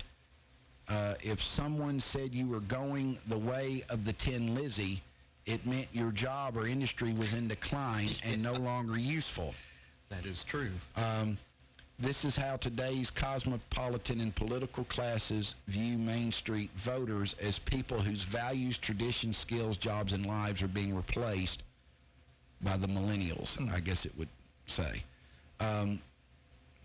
Somebody said that was at the Tin Lizzy last night, I've been a Democrat all my life, but when Clinton mentions her husband and the jobs he brought to the country in the 90s, it's not fair. She is no moderate Democrat the way he was. Her policies would not bring back jobs, said Nathan Nimick. It burns Nimick when Clinton references her husband. She is nothing like him, he said of the Democrat he admired in his youth. Pennsylvania is a high-stakes state for candidates on both sides of the aisle, but particularly Clinton, and Westmoreland is a high-stakes county, particularly for Trump. She needs to win this state, and he needs not just to win this county, but to do so by 2,000 or more votes, which is roughly the margin that Mitt Romney did in 12. Well, so, pretty interesting. It is. I mean, I see the millennials, I think basically on a whole, millennials lean to the right. I have no idea, but these bar patrons From what I can gather, from what now there are some like Clip, but there's not a whole lot of them that lean to the left. I think a lot of millennials lean to the right. They may. I don't know, but these people that were in the Tin Lizzy last night, I'm not sure were all of them millennials, but one thing that they seem to connect with, according to the article, is Trump's what they call the outside-the-box style, which is a commentary that they don't want politics as usual. They like that outside-the-box style. Katie Latowski's 28. She was the paralegal waitress that was there, and so she would be a millennial, clearly. I'm just going by what I get from what I see. It just seems to me that way that millennials on a whole lean to the right. They like the style, and they like Trump's style because, just like you said, it's not the same as the rest of the politicians. I think in November somebody's going to be wearing a dress in this studio, and I think it's going to be the guy that wants to actually wear the dress, and that's Cliff Ritter. I'm kidding. That's Cliff Ritter. Thank you for joining us today. For John Michaels, Fletcher Long, please help the Hopkinsville Middle School football team. Thank you, Bud Wink, for contributing $100. I need 9 more people so that they can go to the state tournament in reward for their tremendous season that they have worked very hard to attain. Don't let them hitchhike all the way up to the game. Yeah, and don't forget that we have a big actress on from England, Amy Kinder, I'm sorry. On Friday, she'll be Skyping in. For John Michaels and Fletcher Long and all of us here at The Long Version, we're out.